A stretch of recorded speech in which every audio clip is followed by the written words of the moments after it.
অস্ট্রেলিয়ার বিপক্ষে সেমিফাইনাল ম্যাচে হার্দিক পান্ডিয়া তার ব্যাটের শক্তি দেখিয়েছিলেন। দুবাইয়ের মাঠে ছক্কার সৃষ্টি করলেন তিনি। এই ম্যাচে পান্ডিয়া 24 বলে 28 রানে দ্রুত ইনিংস খেলেন, কিন্তু এই সময় তিনি 3টি লম্বা ছক্কা মারেন। একটি ছক্কা এতটাই শক্তিশালী যে বলটি 106 মিটার দূরে স্ট্যান্ডে বসে থাকা আইসিসি চেয়ারম্যান জয় শাহের কাছে পড়ে।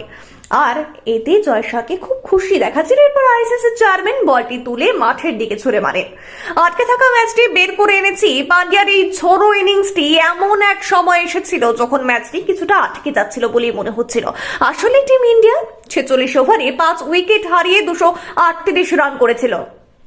এখন 24 বলে 27 রানের প্রয়োজন, কিন্তু অস্ট্রেলিয়ান বোলাররা হাল ছাড়তে প্রস্তুত ছিলেন না। সে ক্রমাগত ডট বল দিয়ে চাপ তৈরি করার চেষ্টা করছিল, আর ধীর গতির কারণে রান সহজে আসছিল না এতে, এবং হাতে 5 উইকেট থাকা সত্ত্বেও ম্যাচটি আটকে যাওয়ার মতো মনে হচ্ছিল। এবং এরপর 47তম ওভারে বল করতে আসেন অ্যাডাম জ্যাম্পা।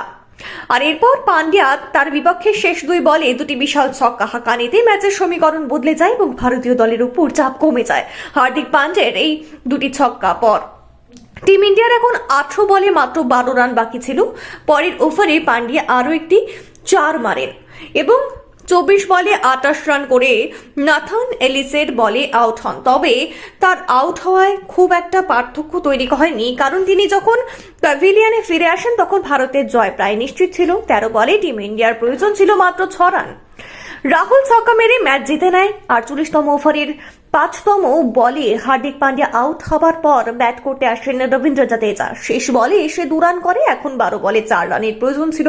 আর 49তম ওভারে স্টিভ স্মিথ বল তুলে দেন গ্লেন ম্যাক্সওয়েলের হাতে। এরপর রাহুল প্রথম বলে ছক্কা মেরে ম্যাচ শেষ করেন।